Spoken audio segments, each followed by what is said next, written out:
Idiots. Three Idiots. It's one of the best movies. If you haven't seen it, go see it.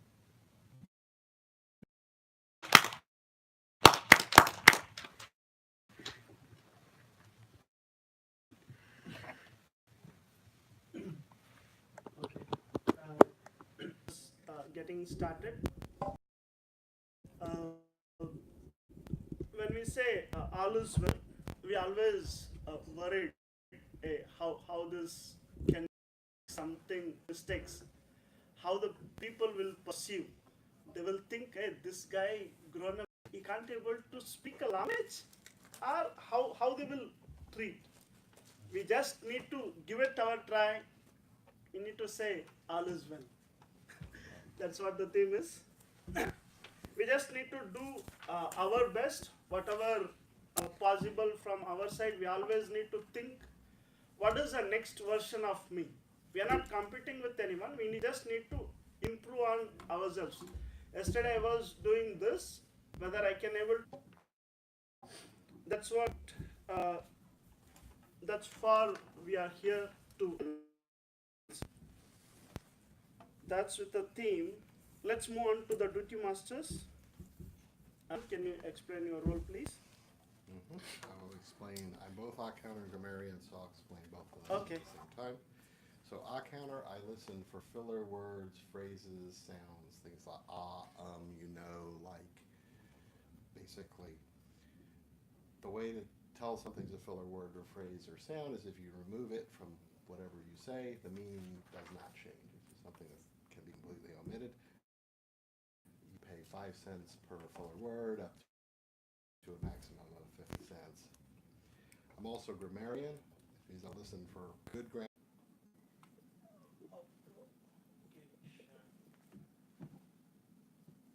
To end this, please, is it? Yes.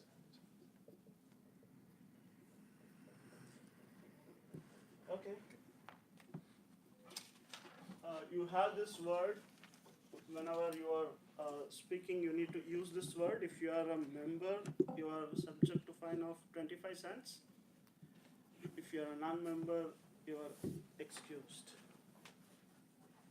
No need to worry about the fine. Okay. We have a ballot counter, Raj. Can you explain your role, Hey, please? morning. So towards the end of the speeches and table topics, you guys get to vote who was the best table topics person, who was the good speaker, and who did the best evaluation. Towards the end of the sheet, you can write down the name of the person who did that, and I'll be doing the ballot counting on that and reporting it to our president. Thank you, Raj. We don't have a video master. Either Tamim or myself will be managing the video. I hope it's running now, so Okay. we'll just want it. And as long as it's needed, I can manage it, but I'll. Yeah, it's good. Thank you.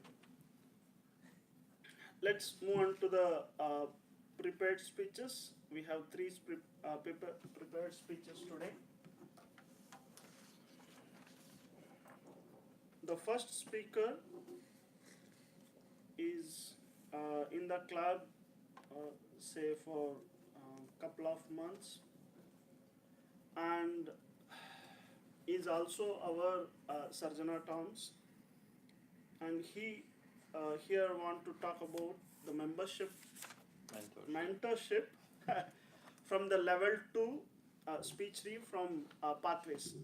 Let's welcome Muhammad. Thank you. Thank you. I should do this.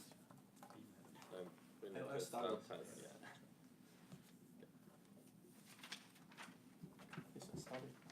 Good morning, everybody. Morning. So, how many of you have had mentors in their life? So, how many of you have had great mentors who have impacted your life and you always remember them? Okay, so some of us have been lucky. So, great mentors are not easy to find. And and they are not easy to have them as our mentors.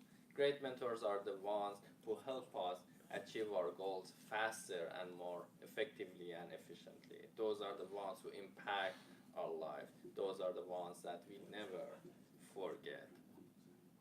Today I want to talk about my success story with my PhD mentor. And I want to tell about why I think that mentorship went very well. I think the first and the most important thing in mentorship is having a very clear goal, because you need to know what you want to achieve. Based on that, you can plan and you can find a right mentor for yourself. And also, you need to know what's the commitment that you need from yourself and also from your mentor.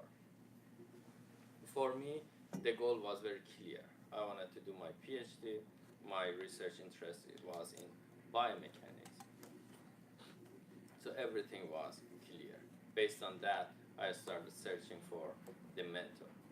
But after having the clear goal, one thing that is really important is to find a mentor that you are confident in, and also that mentor is confident in you as well. For example, I can go to Raj and ask, Raj, can you be my mentor to become a great surgeon? Raj said that, well, I can't because I'm not a surgeon. And also, I won't trust him because I don't believe in him as a surgeon. And also, if somebody, I cannot be a mentor for a person to become a great surgeon because I don't have experience, so that's the whole thing. And for me, for my story, my PhD mentor was a very accomplished person. He had published 5 books. He had published more than 250 papers. He had achieved most prestigious titles. For example, he was a member of National Academy of Engineering, one of the highest prestigious titles that a scientist or researcher can gain. And for me, so that was his competency. And during my research and taking course with him, I was able to prove myself to him. So we had kind of trust with each other. That was really important to make that thing happen. But you have your goal, you pick your mentor based on the capability. But one thing that is really, really important is the personality. You want to work with a person that you get along with very well. One thing that was really great about my mentor was very humble, very accomplished, but very humble. He was very kind and very supportive person. He was very open-minded. He was always there to listen to you. He was open to new ideas. He wasn't a person who's just directing you. So he was very open-minded. And that made my life really easy. We were able to build a really great friendship and also a relationship with each other that helped to have that period of the time very good experience. For example, I remember at a point he proposed to perform some experiment for my research.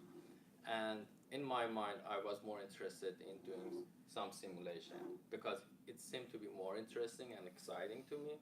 And also, I wanted to enhance my simulation ability and capability. And I talked to him, and he was very supportive of that. And he kind of changed the direction of my research. So that was really great. And another great story about him is that I remember I applied for a job and I had him as my reference. And then I got the job later. I was talking to people and they told me about the story that they had when they called him. And that was really interesting. They said that he was very sweet. When we talked to him, he said a lot of great things about you. But one thing that was really sweet, after he answered our question, he started interviewing us. He wanted to make sure that I'm going to a right company and we are we are right people and we are a right company for myself. So this is really good feeling for me. See that yes, I worked with really good mentor. He was competent and also he was very supportive and good person. That was really good feeling. But I've heard a lot of really bad stories about people who have done PhD. Like, I'm jokingly saying that they really needed a mentor to handle their mentor. so that, I think, personality is really important when you have a mentor. So overall, I think if you want to be a mentor or you want to have somebody in mentor, it's really important to have a great and clear goal in mind. Also, you need to find a mentor who you are comfortable in their personality and also you believe in their capability as well. So I suggest you next time, if you are going to be a mentor or you are picking a mentor, keep these elements in your mind. Thank you.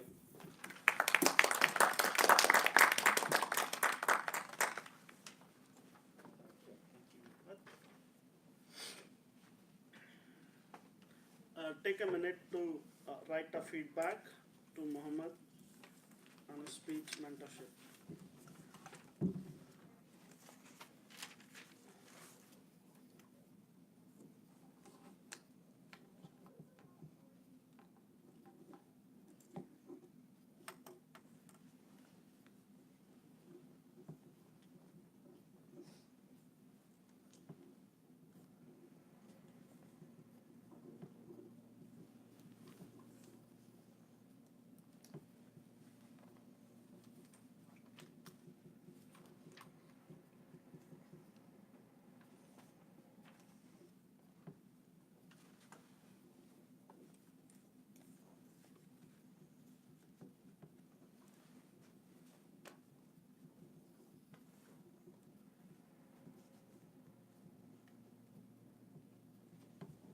Now we'll move on to the next speech. The next speaker is the long-time member, and he will be talking about the Toastmaster. Let's welcome Vaimi. Thank you.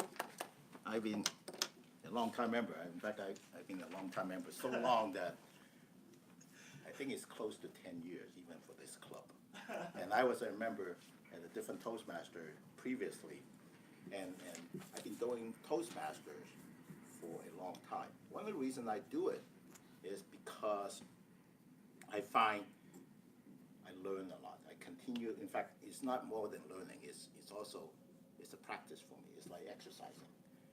I exercise 2 times a week, and I speak 1 time a week for practice. And then if I need to, I'll do speaking at work, of course.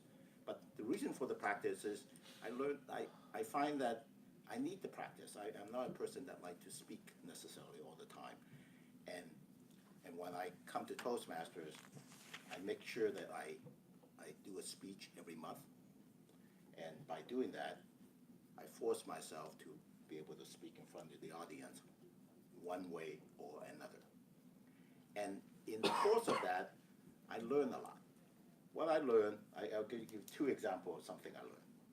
In the one example is in the last speech that I gave, I talked about Dunning-Kruger, and then I started using props.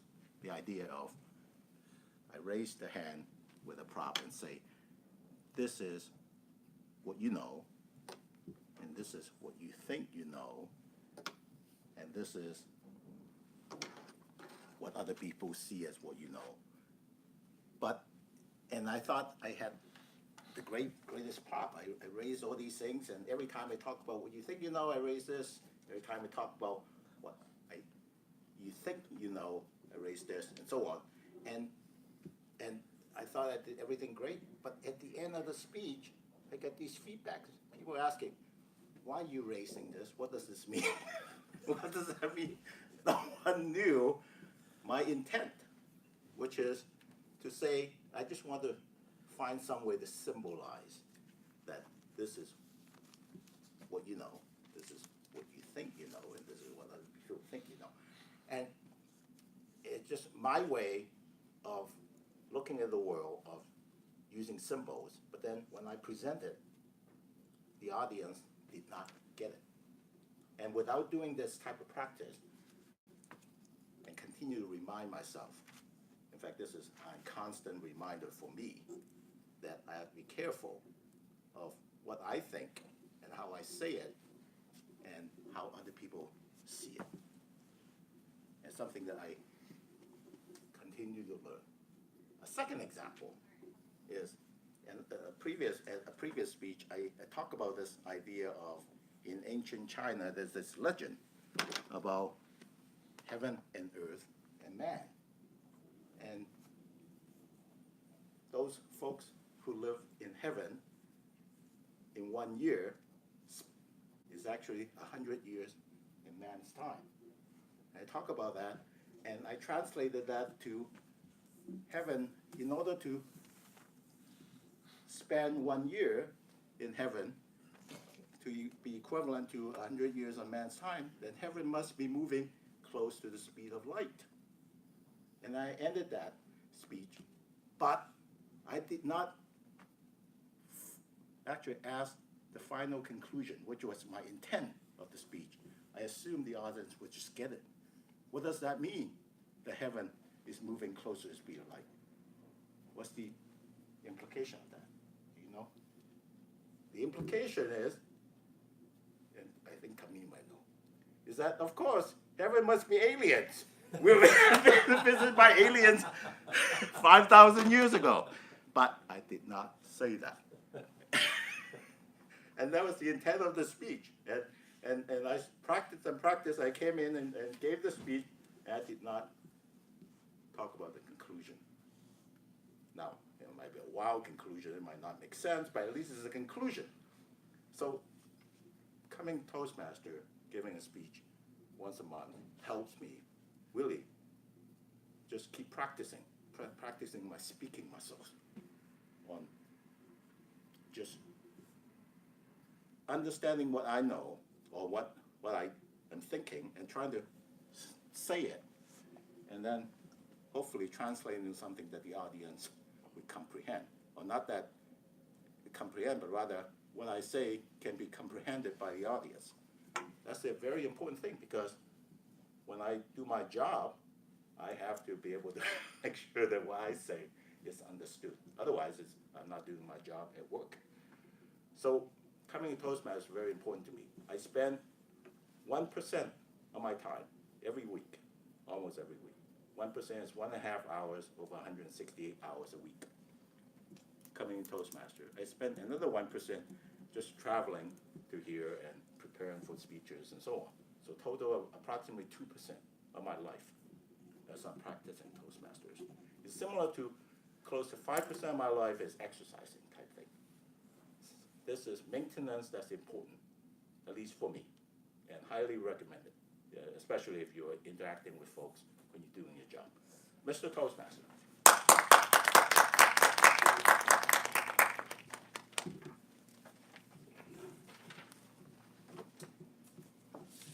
Take a minute to write a feedback for Wyoming. It is very important statistics. Wyoming, 2% of the life, 160 hours of a week.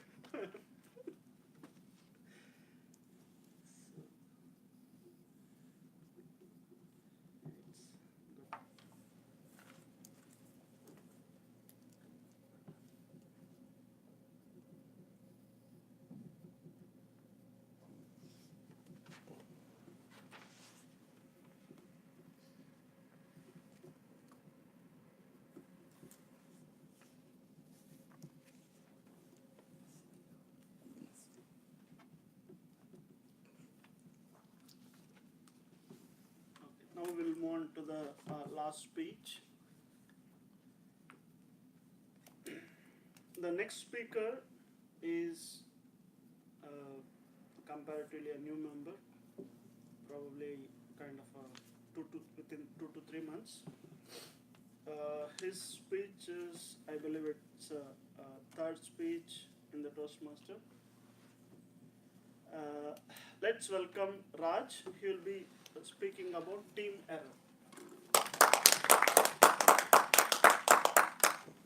Good morning, folks.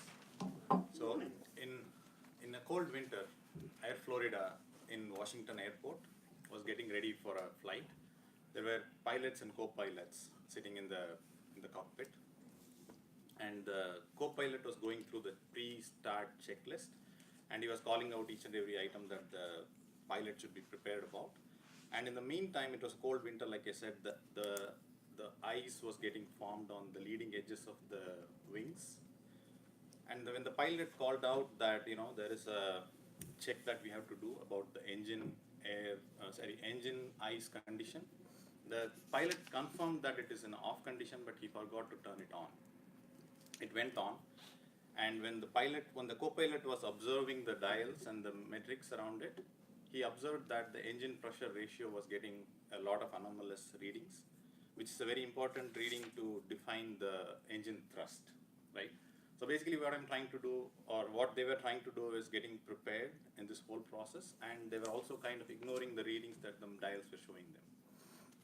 In this whole process, the pilot kind of co-pilot warned the pilot 5 times about the anomalies that he observed in the readings, but the pilot said, we are good to go, right?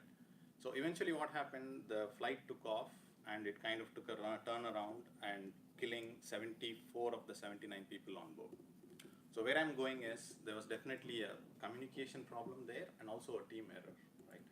So the co-pilot definitely had the option to kind of stop or abort this operation, but he failed. He kind of obeyed to the boss or the senior that was his pilot, and it led to such a mishap.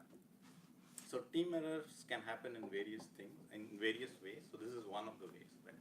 So the other thing that we see is like the diffusion of responsibility. That's another classical case. It's a socio-psychological phenomenon where there are more people, we take less responsibilities in the room, right? So okay, let that person take care of it. Why should I take care of it? That is another thing that typically leads to a team error, right? Because we all don't think it's the team mentality. We tend to ignore our responsibility or diffuse our responsibility. The third category is like free riding. If Muhammad is doing something, I'll do whatever he does. I trust him, right? So that's another typical thing. The fourth category is group thinking, in the sense that it's good to be team players. It's like you shouldn't be a rebel all the time, but if the group is making a decision, you shouldn't blindly go with the group, right? You should really question, like, are they doing the right thing? The intention is the right thing. The final thing, or the final classification, is the halo effect that as I spoke last time. Oh, I know that guy is a very brilliant guy. I totally trust him. He is quite tall. Whatever he says must be right. So that's a halo effect that people have. Go blindly trust somebody, and when they eventually reach the goal, they realize that, okay, I did a mistake, right? So these are, various types of team errors that are possible. But as a team member, we should be very responsible in thinking, okay, trusting is important, being a team player is very important, but at the same time, we should be critical about what is the final goal. Are we doing the right things at the right time? And doesn't matter whether you're lower in the rank or higher in the rank, be authoritative and ask the right questions. It doesn't mean that you're questioning the authority, you're just questioning the intention of that person. If that person is clear enough in his goals and actions, then this airline accident kind of thing wouldn't have happened. That's the point I was trying to make. Thank you.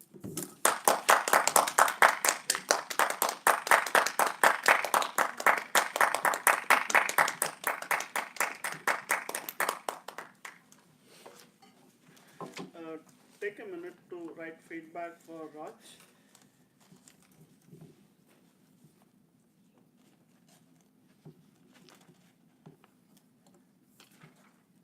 And we need a general evaluator. Why mean you want to do general evaluation?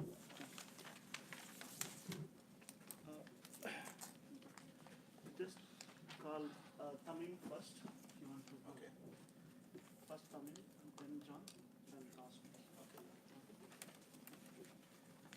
Okay. To do the general evaluation, the next part, let's welcome Vaimi. Yes, Toastmasters, fellow Toastmasters, most welcome guests. We're going to go through the second portion of this 3-part meeting, which is evaluation. Very important, especially for the prepared speeches, and it gives us a lot of feedback. terms of help, the schedule, normally John would come up first, but today Tamim will come up and we evaluate the second speaker, which is me. Let's welcome Tamim. Thank you very much, Remy. Good morning. Good morning. To evaluate your speech, Remy, it was good to see you after some long time, and it was good. One of the things I noticed, there is no Wai Ming step anymore. So normally you're used to have this stepping on the same spot, and I called you, or I even gave it a name back then, but I didn't notice this anymore, which is good. This is one of the positive things that I remembered, or that I noticed.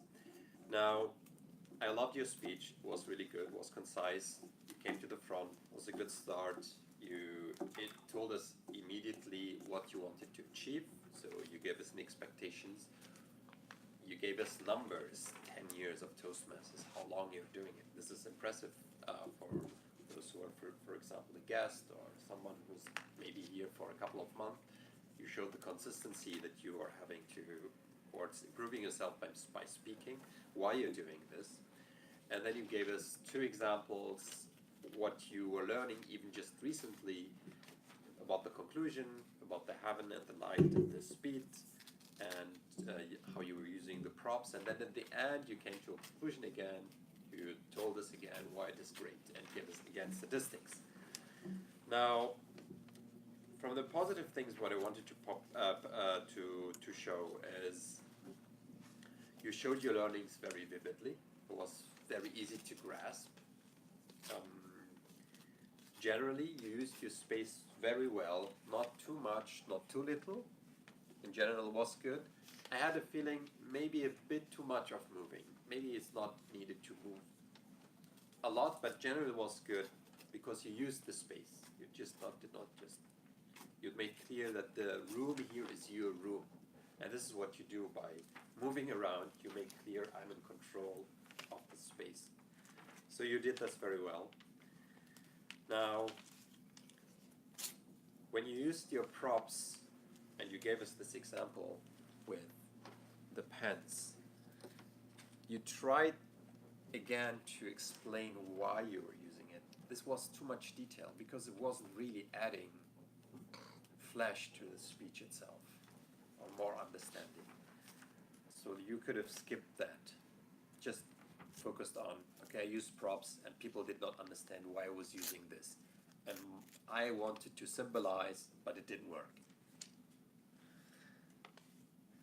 Generally, your hand gestures was also used your hand in a very good way. You engaged with the audience. You made a remark towards me, which made me laugh, which was good. I liked when you said speaking muscles was a good visualization of what you tried to achieve. And then you gave us numbers. And this was very interesting because you said, like, 1% of my time, I do this, like coming to the club and preparing and driving here. Now, its numbers did stick, for example, with Prakash. So Prakash remembered, 1% of my time. And it's interesting, I think it's also culturally, there are differences how people perceive information and how they value different things. So it's good to know these kind of things, or to try out different kind of ways how you're expressing information, because some things might stick with one person and not with another person. So I like that part a lot. And that's it in general. It was a good speech, was simple. Maybe one thing to add, when you came, you immediately rushed into the speech. A small hi, a small smile, and giving this kind of a small human introduction would have made it a bit more approachable. But nonetheless, it was a great speech. Thank you very much for sharing with us. Again. Thank you, Tamim. Now to evaluate our first speaker is John McGowan. John?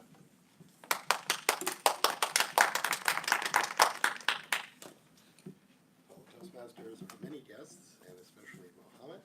This was the mentorship speech in the Pathways program, which is to talk about your experience with mentoring or what you think is a good mentor.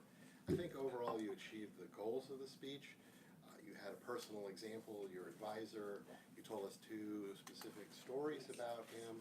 You emphasized 2 points, which I think was sort of the accomplishments and competence of your advisor, and second, the personality. And I certainly agree. I think the personality is very, very important. So I think that was a very good point to emphasize. And as you pointed out, that was an unusually good experience with a PhD advisor. So I commend you on that experience, or at least.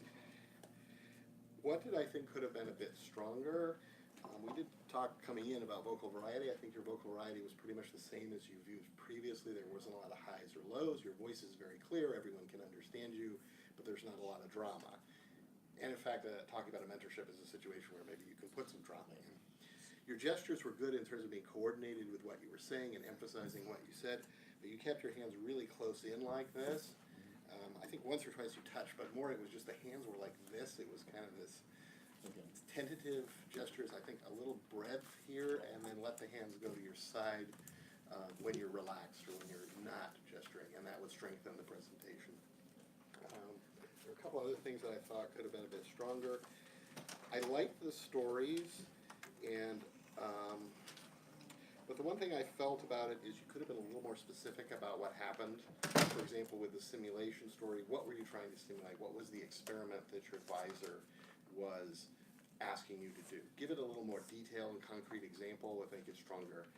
The same, to a little bit lesser extent, would apply also to the job reference story. Again, maybe what was the job you were applying for? What was the company like? Give one example of a specific question your advisor asked about, like, would it fit with you? So make it more specific, and that would make the story stronger and easier for the audience to understand what you're talking about. When you talk in very general terms, you can completely miss the audience, because the general term means something totally different to the audience from what your specific examples would say. So overall, I think it was a good speech. I liked it. You had a lot of good points. Just work on the points I mentioned to take yourself to the next level as a speaker. Mr. General Evaluator. Thank you, John. And, I actually have to say one more thing. Yes. You did not abrogate your responsibilities as a Yeah, Toastmaster. Thank you, John. In fact, there's no need for abrogation of responsibility because we are here. Let's welcome our 3rd evaluator for Raj speech, Prakash.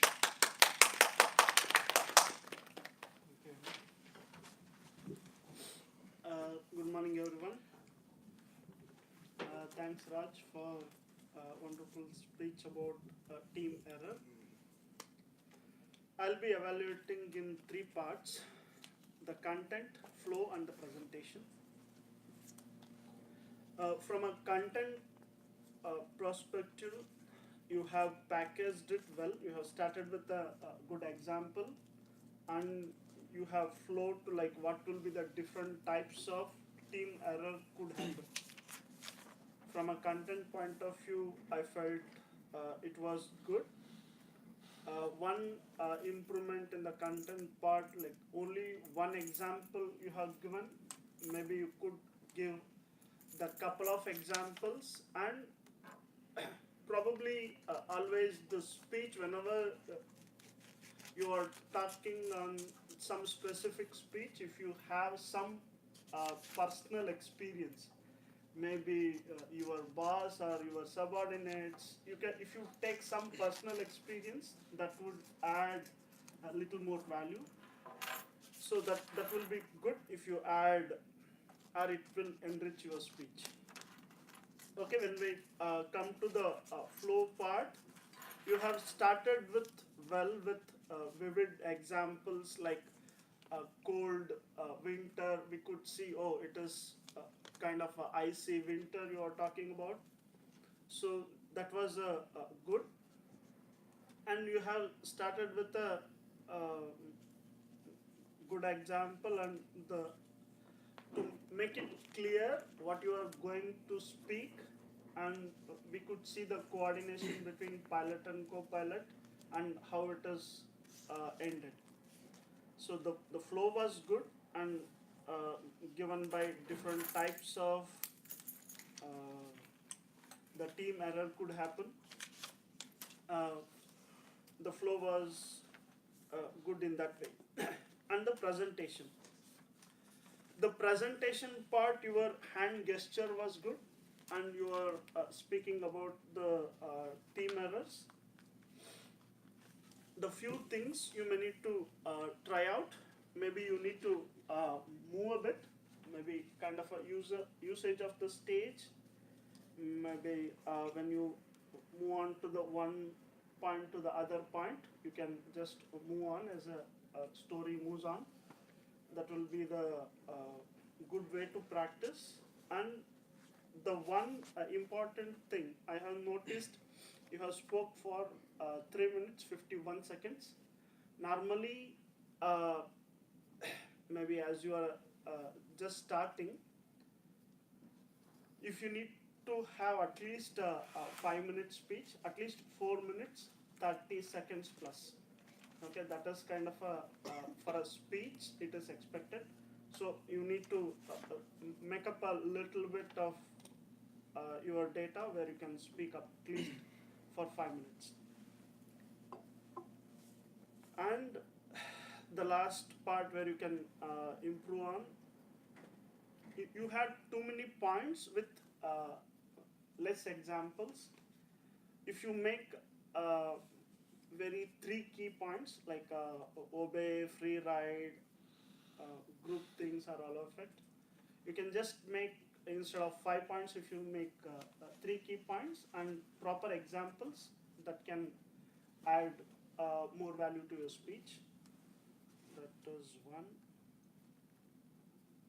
Okay, I think that's all I have for you now. Thank you. Thank you, Prakash.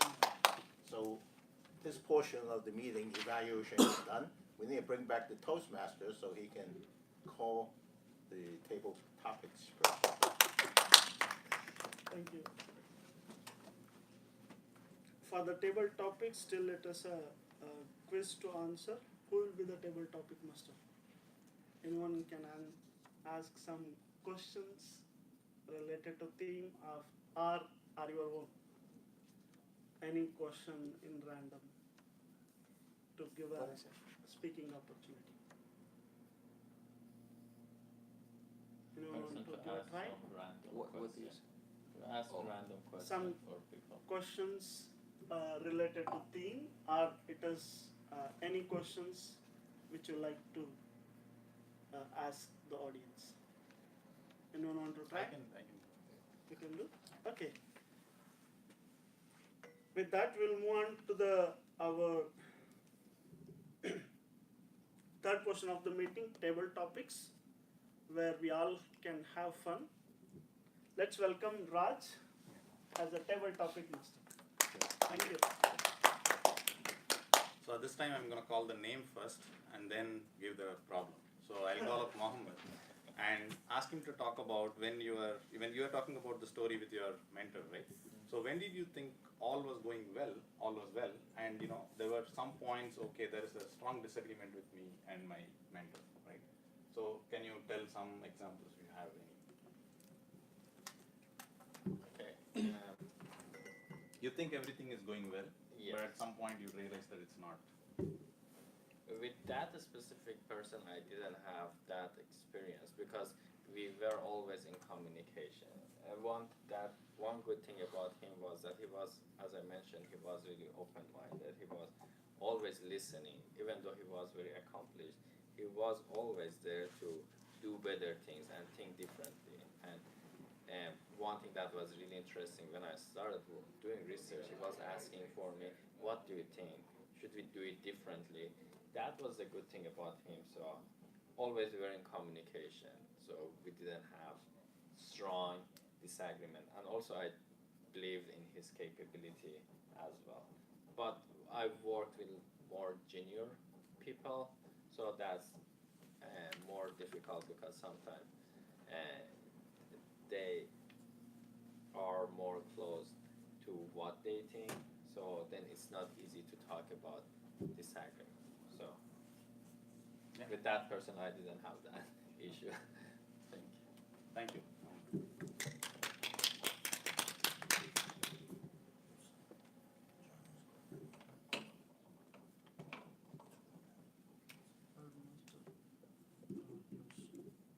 I'm waiting for Wayman to get a little free.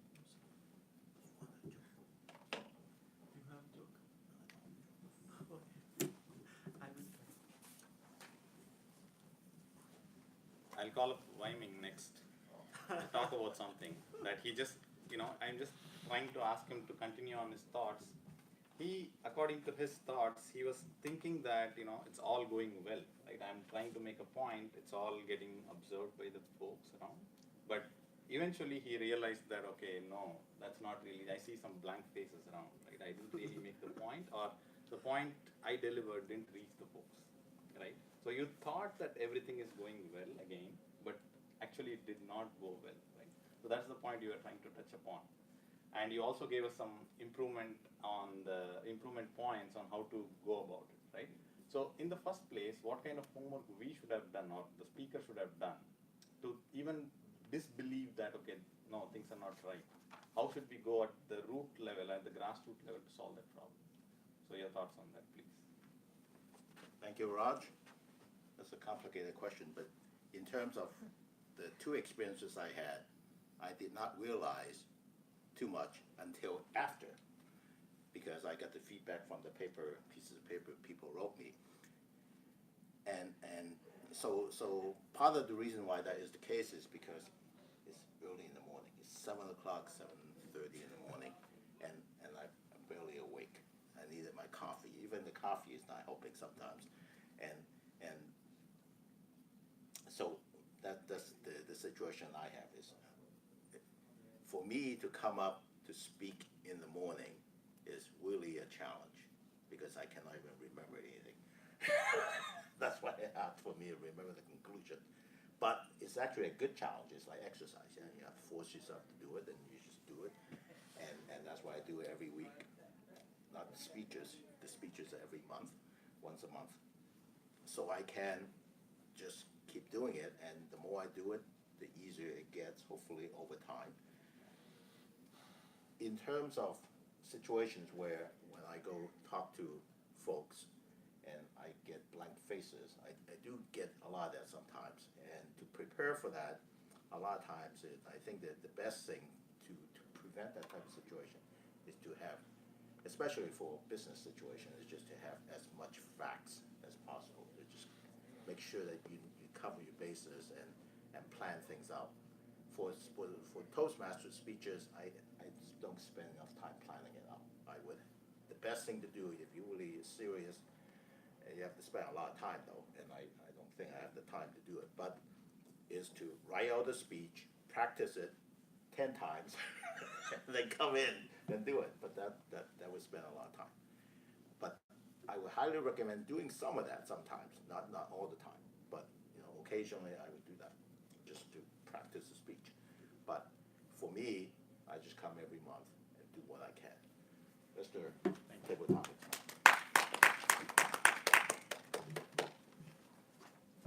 So the example that I was giving in the aircraft, there are so many dials, and we look at the dials, and not everything can be manually or physically checked. We rely too much on the meters and the dials, right?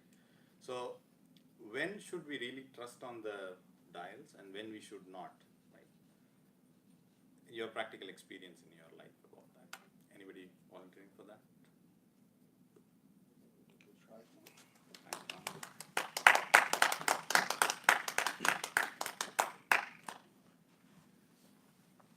When should you trust the dials or the instruments? Well, one of the things that I learned in graduate school has to do with the idea of calibration of your instruments. And so it's important to know your instruments and how reliable they are and how frequently they do weird things or they give you false results. So in any substantial project, like with an aircraft, and I'm sure they do some type of calibration of the instruments on the aircraft, it's worth noting that today it's very rare for aircraft to crash. They've become very safe, but that's taken a lot of work over many decades. If you go back to the 1950s, the early days of aircraft, so they were crashing like every few months. Again, they didn't really know their instruments and their equipment very well. So it's very important to be familiar with your instruments and have actual measurements of how accurate the instruments are. And some instruments, we see it all the time with computers, they just go do some crazy thing once in a while, right? They're fine most of the time, but every once in a while, instead of some reasonable reading, you get some crazy thing that happens. Presumably something like that happened with these two Boeing aircraft that crashed a few weeks ago. So it's important to be familiar with the instruments, and it's very hard to create an instrument or machine which doesn't have these flukes, once in a blue moon. So you have to be aware, like if you see something that's really off from what you normally see, that could mean the instrument has done some crazy thing that happens once in a year or something like that. So you should always have a certain amount of skepticism about the instruments and be willing to say, wait a minute, maybe this is some fluky thing, and some way to double check maybe another instrument, or reboot your computer is always a good idea if it starts doing strange things. Is it still doing the strange thing after you reboot? I believe people have occasionally had to do that in aircraft recently, where they're getting some kind of strange behavior. I think there was an French aircraft that they basically were flying for half an hour while the avionics was rebooting. Obviously not what you would really like to do. So my feeling is you need to know the instruments, you need to do some sort of calibration equipment, and you should never, ever treat these instruments as infallible. The empirical experience is every once in a while some weird thing you can't explain happens, so you need to be aware that that does happen and have some ability to deal with that, which is often like rebooting. Basically you have to back things up or double check with another instrument. Mr. Table Topics Master.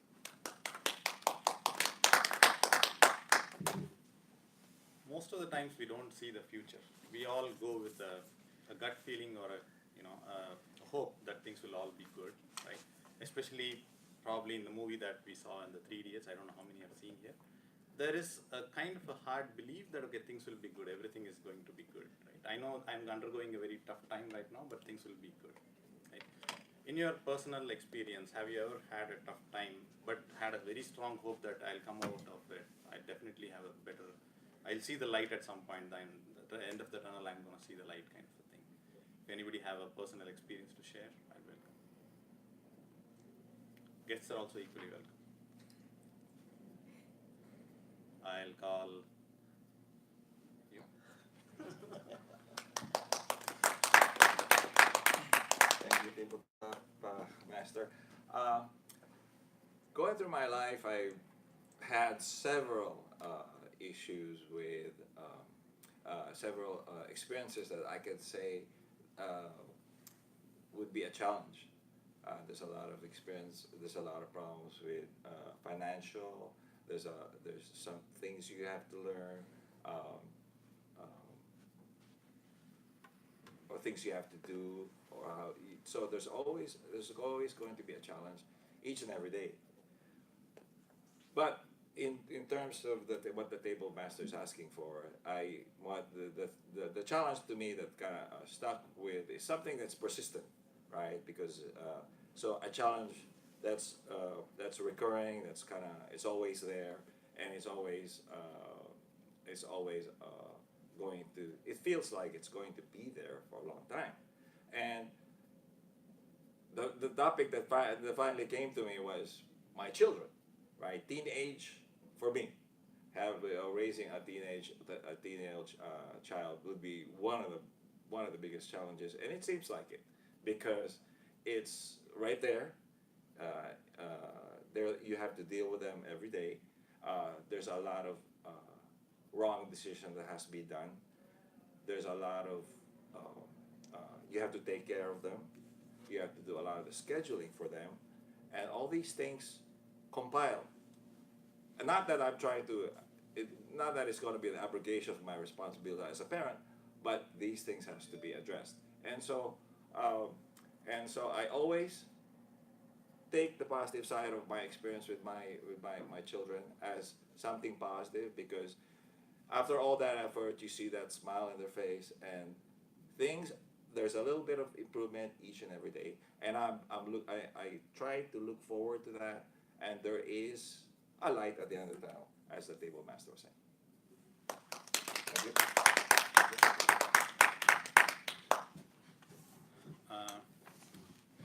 I think that's a very interesting point that he brought up. And if anybody has an experience to share on the similar thing, like I was undergoing a tough time, but I definitely had a hope in my mind, and I lived through it. Finally, I came victorious at the end of the day. Prakash, do you have anything to say about that?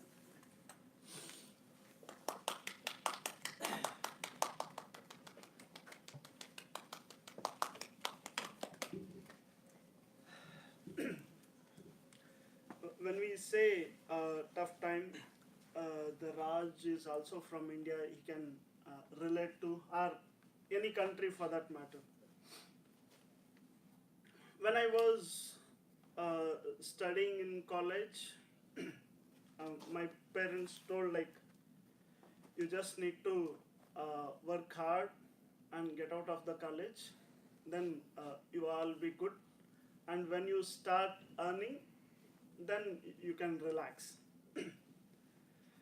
That's how the probably kids were motivated to study, but that's not the reality, right? when we are studying, we will always think, oh, this is my last semester. Once I'll done with this, I no need to study. Studying or learning, it is a constant, non-stopping experience or an ongoing process which will continue throughout your life. When I completed my graduation, first I entered into first job. Then I was like fear of an interview. Hey, what is the question they ask? How I need to prepare, or whether I'll get accepted or rejected. I gone to some 3 or 4 interviews. Out of that, I selected in one, and I got my first job. Then again the same fear. Oh, I'm not getting well paid in this job. Whether I need to see what is my growth in next few years, or I can't able to sustain with this salary. Again, move on. Again the same fear, whether I can get accepted in this or not. I was a accountant. I was from finance background. Then first, when I trying to enter into a IT industry, I was like failed kind of miserably in 5 to 8 interviews. Finally, I succeed to get into an IT. Then I thought, oh, okay, once I get into IT, I may not to be fear of an interview. I'm in IT, I no need to go to again for interviews. Once I come to IT, then I realized for each client, when you go to a different client, again you need to face an interview. So, having said that, we always need to take it positively. Things will work out as long as you are fair with your part, what you can do best, what you can accomplish, and you need to be kind of well prepared and need to see every day it will be a challenge.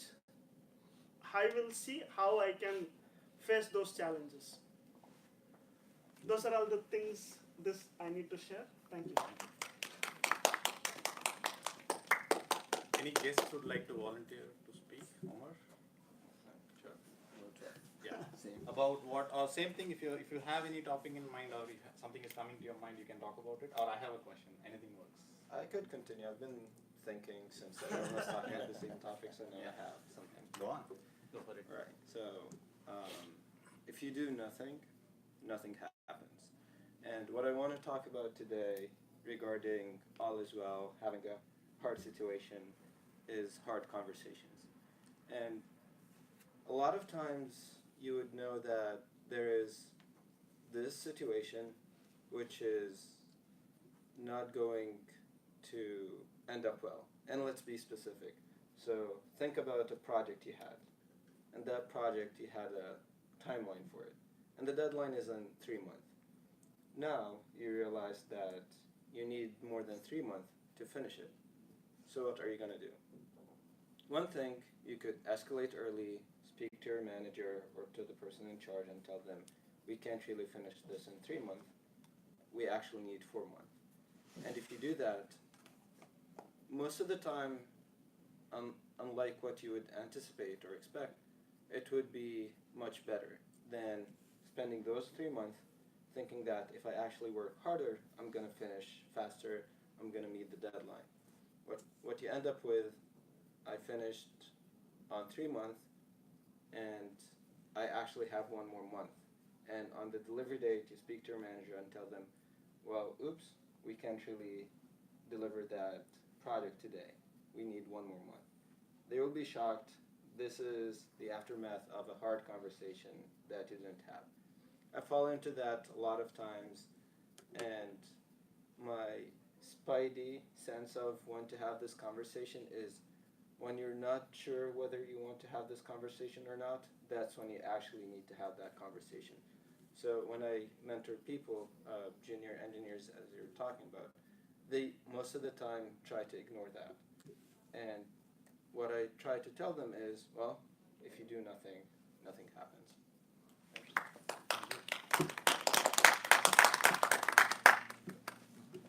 I see our timer is doing a great job. He's doing juggling between the clock and this thing. Would you like to speak about something? You can actually talk about your multitasking which you're doing right now. How do you feel about Actually, I prefer the original topic.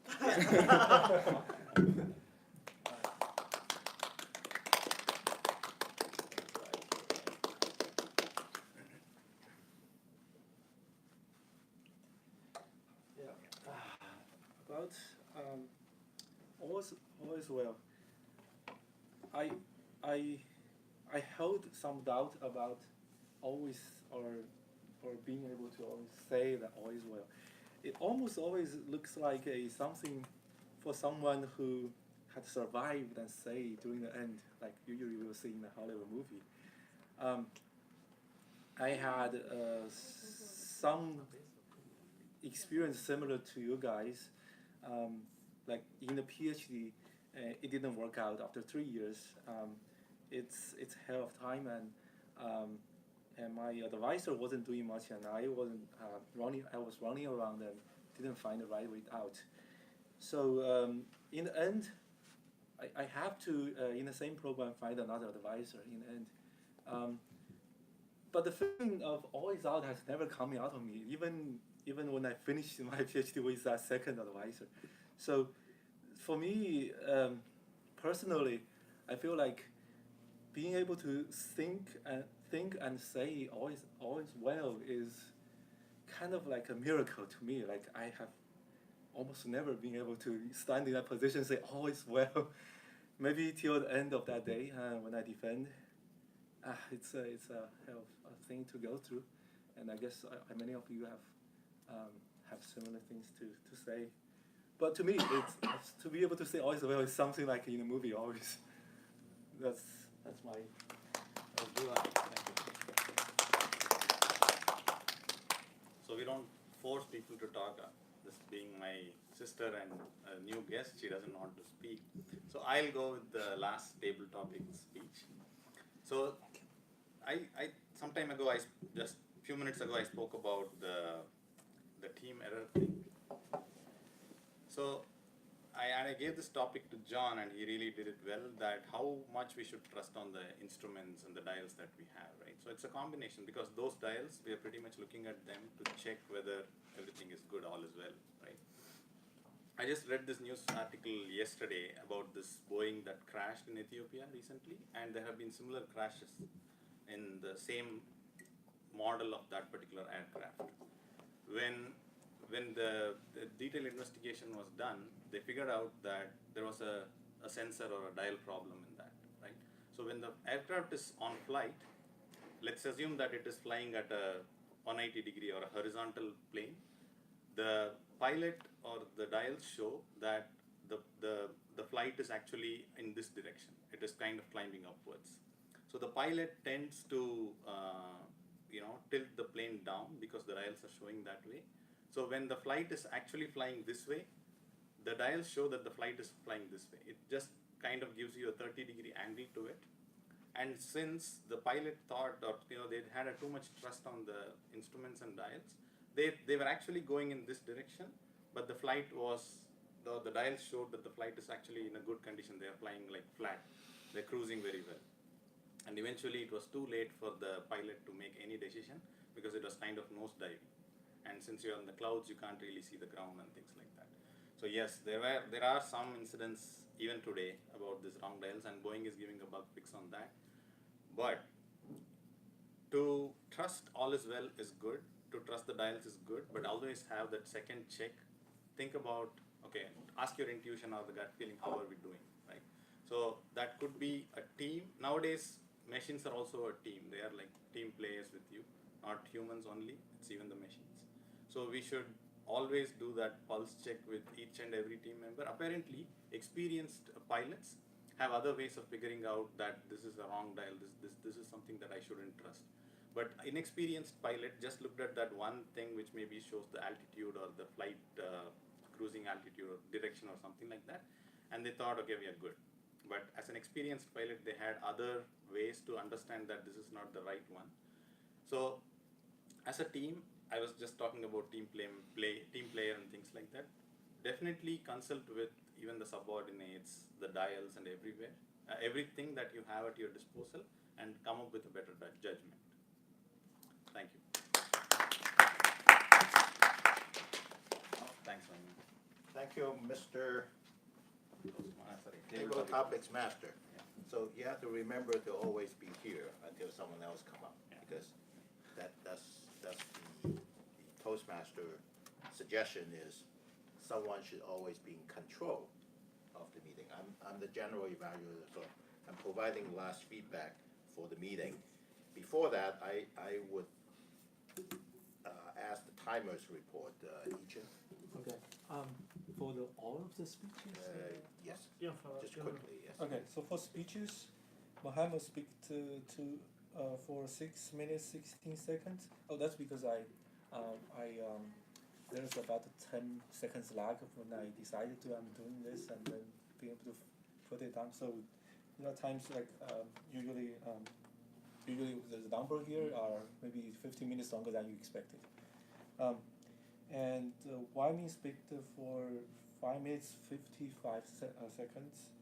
Raj speak for 3 minutes 51 seconds. For evaluators, the first evaluator I didn't get a name. Tammy? Tammy, she spoke for 3 minutes 30 seconds, so it's half a minute longer than allowed.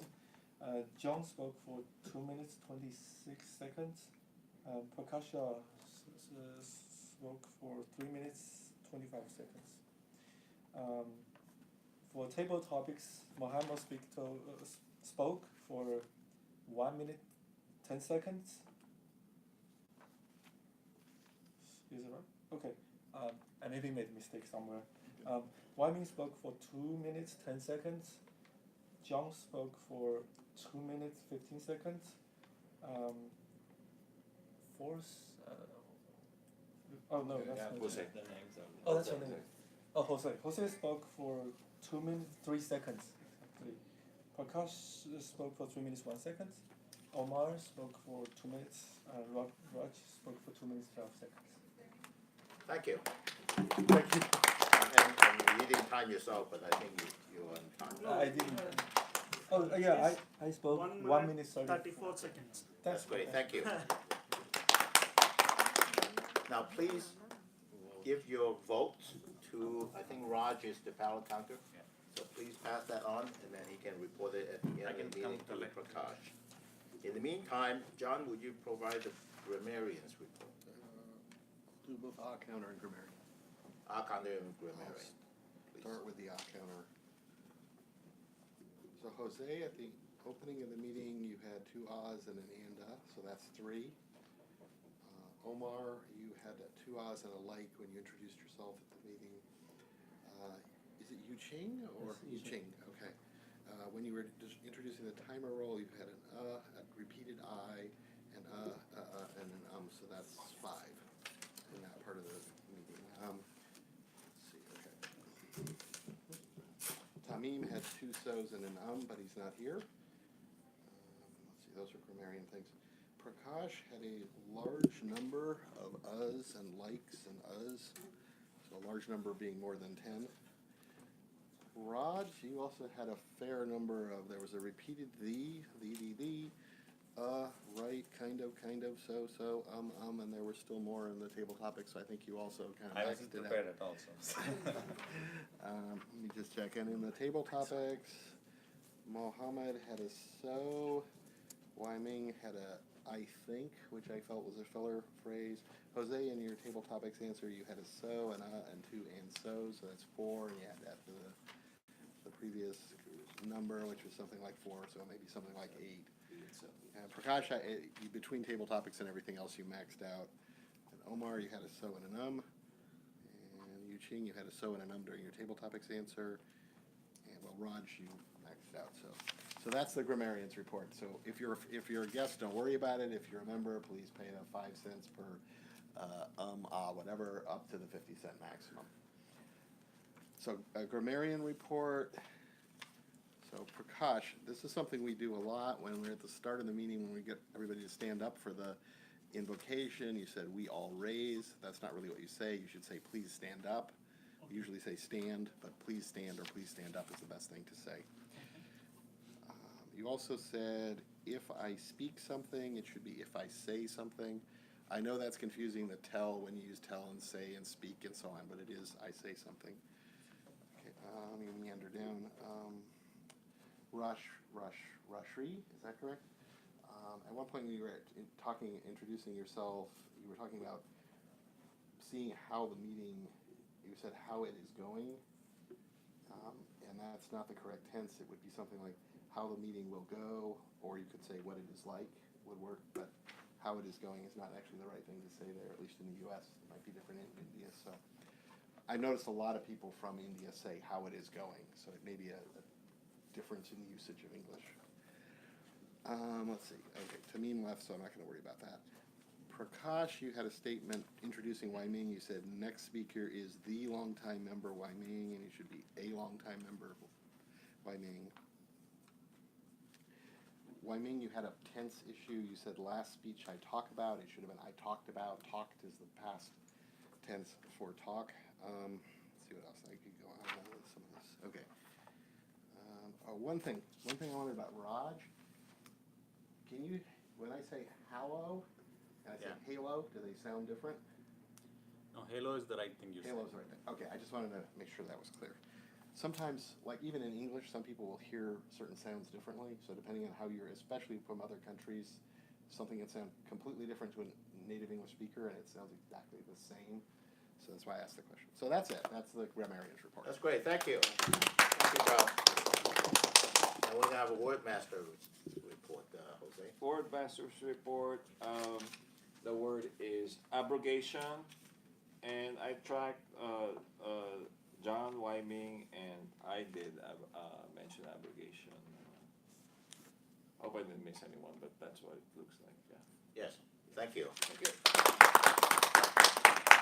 In fact, it's very good that John said it, and then I immediately followed it. Remember.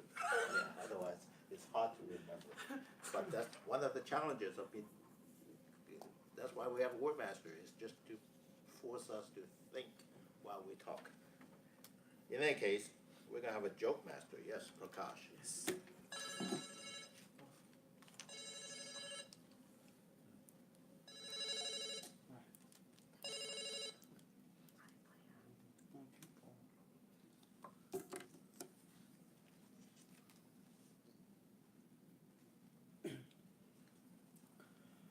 Postman said, I had to walk 5 miles to deliver this packet. The customer said, why did you walk so far? You could have posted it. This one. I have one more. I bought a new mobile. Earlier I was using iPhone 8. Now I bought iPhone 10. I called all my friends to say my number is changed from iPhone 8 to iPhone 10. Okay. Thank you. Thank you. So, as a final part of being a general evaluator, I just provide some feedback on our evaluators. For Tamim, he's not here, so I'm not providing feedback. In terms of John's evaluation, very good evaluation, lots of content. In fact, you had a lot of comment on Muhammad's content. That was good. My only suggestion, from my perspective, is I think Muhammad, I gave this feedback before, is even do more vocal variety. Yeah, that's how you tell stories, and you're moving in that direction. That's good. In terms of Prakash evaluation of Raj, very good evaluation as well. You have a lot of details about hand gestures and other, and also the other types of things, especially in terms of timing. Timing is very important. You just add more to your story, and then you can have more time. The other feedback, the same feedback for Raj, is vocal variety. Something to work on, but it's a good thing. The more vocal variety you have, the more interesting you become in front of the audience. So, thank you. Otherwise, we'll turn the meeting back to the president. I have a hard stop, but I have my direct. Thank you.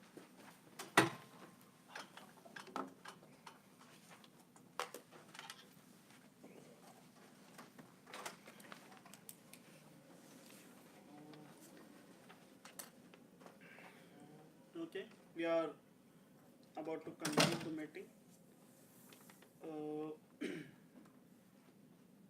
Yes, how's our meeting? Any comments? I thought it went very well. It's very good that all the appropriate feedbacks were there. I learned a lot from just this couple of meetings, in that a lot of the things that I would not notice, I would notice now, right? Not just for myself, but for everybody else. So it's good. Thank you. Omar, what's your feedback about the meeting? My feedback. I don't have one yet, but I did enjoy it. I enjoy more the parts of the evaluation, where I get to see how others viewed the speech from a different perspective, how they were able to notice things I wasn't able to notice, and how can I keep track of them in the future. Okay, thank you. Eugene, what is the feedback? Generally, I was trying to familiar myself with timer tasks, so but it's good to hear and see the and listen to the speech and listen to the feedback was great. Thank you. Thank you, Eugene and yours, to helping us with the meeting. Sure. By taking the roles. That's good. Any announcements you guys have? No announcements? Well, I thought I should just give an announcement of the contest. So both Apan and I competed in the contest. We both lost, so unfortunately we don't have a trophy to bring back, but we were both there, and a couple of other people were there to support us, which we really appreciated. So that's the outcome of the area contest. Thank you very much. Okay. Anyone want to be a Toastmaster next week?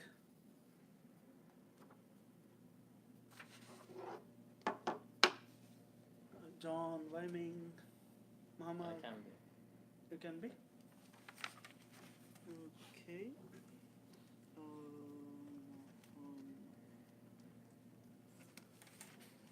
Okay. John, you are a timer for next week. Okay. Okay. That should be all right. Weiming, you want to take any roles? Next week or the week after. I'll be back the week after. Oh, okay. Okay. Then I'm one of the speaker, Mark and Eva. Maybe we need to just communicate through the WhatsApp and it's going. Yeah. Thank you. We'll move on to the last part of the meeting. we're awarding the best speaker, evaluator, and table topics. First, we'll go with the best table topics. Drum roll, please. The best table topics goes to John. Best table topics.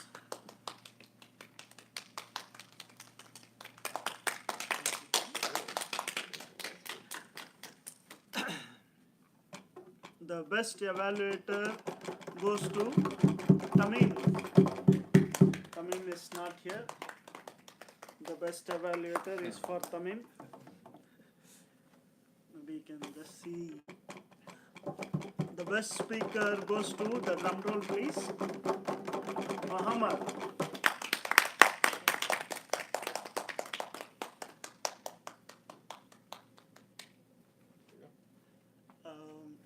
Anyone can take a photo?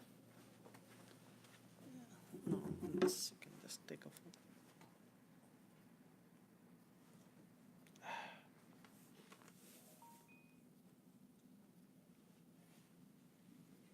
Yeah, you can.